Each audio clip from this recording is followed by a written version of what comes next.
All right, we're finally there. Where are we? Darth Maul. Oh, yes. He's introduced. Yeah. And so we have this moment where the shadowy bad guy, the Yes. Phantom Menace, is Yes. talking to the Trade Federation. And, they're like, how can we find them? We can't get them. Yeah. And basically, Palpatine's like, well, this isn't impossible for a Sith. Right. And Magnum PI of the galaxy. mustache, Yes. horns. Yes. He steps out of the shadows, man, and here we have Darth Maul. So does the introduction of Darth Maul add to his mystique? No. Ooh, No. tell me more. Okay, so look. What, he's just standing off to the side in a hologram and then he steps into the camera angle of a hologram? He's just hanging out. No. Sorry. I get what they were going for. Mm-hmm. I think Maul is underserved. Based on what we know about Maul now, having seen him through Clone Wars and through Rebels and so many other things, comic line, all that, it's so underserved. And I think the introduction could have gone much better. Interesting. The fact that he just kind of steps into the hologram and then he's breaking the fourth wall, Jeremy. He's just staring right at the camera for a while. Staring at you and me. I know. Yeah. So I'm telling you, when it's like this, it doesn't do it for me. Oh, yeah, and, I'm not as against it as you are. Yeah. I'm outraged! You are. Which is common. But I do think that Maul is, at this point, not developed like he is in Clone Wars, Rebels, all that. Yeah. And it seems like, in many ways, underserved. I think that's worth considering. It's almost like Maul is a dog. Yeah. And Palpatine, lets him off, takes the leash and says, go. Yeah. And you hate that for Maul. And it actually, I wonder if it actually, in the long run, it adds to really good development for the character. Where, we see him fall at the end of the Phantom Menace.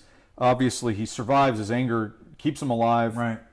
He needs revenge against Obi-Wan. Right. And his story then plays out.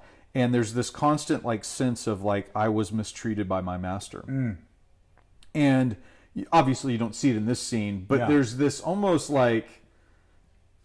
it's here's my dog, go get him, dog. Yeah. And I do like the idea that Palpatine's talking and the Trade Federation has no clue that there's another one. Right. And I do not mind him stepping out of the shadows oh, hey, where did this guy come from? There's sort of this surprise, what are we going to do now that there's two of them?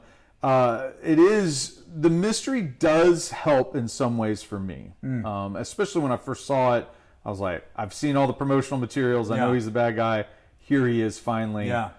30 minutes into the movie. Right. We're at 27, 28 minutes and Maul shows up. Yeah. And for me at this point, 30 minutes in, I'm okay with the Phantom Menace. I don't have the problems that I hear people it's moving at a great pace. Yeah. I love Qui-Gon and Obi-Wan. I love what they're doing. I love the situation.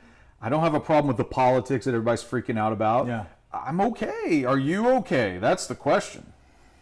Well, thank you, Jeremy. Yeah. That was a very eloquent way to break that down. I try. I think when you're doing introductions like this, Yeah. I love the fact that he doesn't say anything. Mm-hmm. I think that's great. And maybe I'm just having a problem with coming out from nowhere and then crossing the arms and puffing his chest up.